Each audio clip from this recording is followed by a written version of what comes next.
రాజులు పోయారు, రాజ్యాలు పోయాయి. గత చరిత్రకు సాక్ష్యాలుగా మిగిలిన చారిత్రక ఆనవాళ్లైన పురాతన కట్టడాలు కాలగర్భంలో కలిసిపోతున్నాయి. పరిరక్షణ కొరవడంతో విలువైన శిల్ప సంపద భావితరాలకు అందకుండా పోతోంది. గుప్త నిధుల పేరుతో ఎక్కడికక్కడ ధ్వంసం చేస్తున్నా పట్టించుకునే నాథుడే లేకుండా పోతున్నాడు. పురాతన కట్టడాలకు భద్రత కొరవడింది.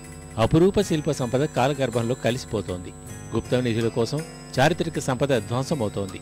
అత్యంత విలువైన శిల్పకళా సంపదకు ఆలవాలమైన కడప జిల్లాలోని సిద్ధవటం కోట ప్రస్తుతం శిథిలావస్థకు చేరింది.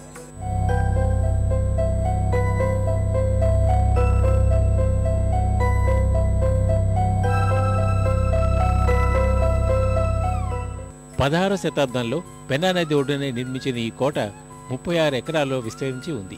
ఇక్కడ ఆనాటి రాజులు వినియోగించిన భవంతులు, అపురూప కట్టడాలు ప్రస్తుతం పరిరక్షణ కొరవడి దెబ్బతింటున్నాయి. కొన్ని కాలగర్భంలో కలిసిపోయాయి.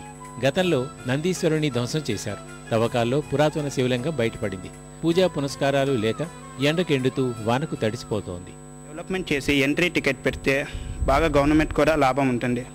లోపల పక్క ఇన్నర్ సరౌండింగ్స్ కూడా బాగుంది. గ్రాస్ అంతా బాగా నీట్గా చేస్తున్నారు కాబట్టి చాలా కూర్చొని కూడా బాగుంటుంది. అలాగే ఇక్కడ రాజుల సమాధులు, లోపల పక్క మసీదు ఉంది, ప్రేయర్ చేసుకోవచ్చు ముస్లిమ్స్ వచ్చిన వాళ్ళు.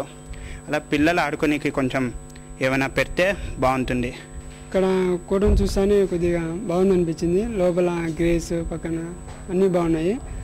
కానీ అదేవిధంగా పక్కన కూడా రివర్ ఉంది, అది కూడా బాగుంది ఉండడానికి. ఇంకా కోటలో సదుపాయాలు ఇంకా కావాలని కోరుకుంటున్నాము. ఇంకా ఎక్కువ క్యాంటీన్ ఇక్కడ అన్నీ బాగుంటాయి. సందర్శకులకు బాగా అనుకూలంగా ఉంటుంది.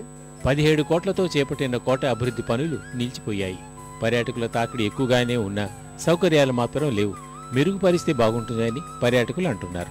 సిద్ధవటంలో ఇప్పటికైనా చారిత్రక కట్టడాలను పరిరక్షించి భావితరాలకు అందించాల్సిన బాధ్యత ప్రభుత్వంపైనే ఉంది.